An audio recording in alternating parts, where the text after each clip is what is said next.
31 октомври тоа е можниот датум за одржување на локалните избори. Терминот го соопшти премиерот, најавувајќи дека за него допрва ќе се разговара и со опозицијата.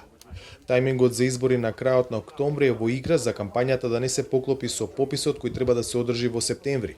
Предлогот доминантно од партиите ќе се изјаснат сите, но доминантно е 31 октомври да биде, ако се согласат и тоа ќе биде вградено во самиот изборен законник. А секако се надевам дека ќе постигнеме и консензус. Важно опозицијата да потврди дека е среќна со тој датум за изборите.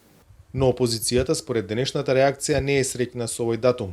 Му порачуваат на премиерот за да нема поклопување да го одложи пописот. Тоа што Заев денес изнесува датум за одржување на изборите без претходна консултација со останатите политички партии, уште еднаш го потврдува фактот дека Заев стравува од одржување на локалните избори, стравува од судот на народот и бара начин истите да ги одложи.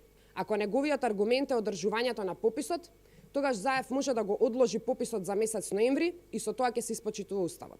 Заев најави дека со останатите поголеми партии е договорена измена на изборниот законник во делот на отворените изборни листи.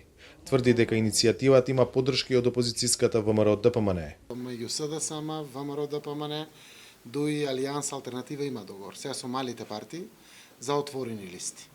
Не е тоа официализирано, заради тоа што треба да биде официјално кога најголемите баратели, тоа беа малите политички партии, ќе бидат задоволни со ваквото унапредување на демократските модели. Се работи за отворени листи, каде што ќе се гласа на листата, имате една преференца. При тоа предлогот е да има најмалку прак од 3%, значи кога би биле 16.000 избирачи, 3% е некаде околу, не знам, 500. Да, би биле некаде околу 500, например, избирачи. Тогаш таа преференца ќе окачува кандидатот од подолу кон погоре на листата, а останатиот дел би останал на самата листа. Го поздравам тоа што ВМРО ДПМН го прифати. И еве се укажувањата кои што ги дадоа со една преференција. Прв пат не мора да го комплицираме системот.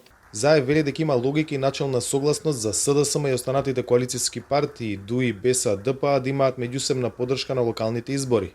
Но ова треба дополнително да се прецизира.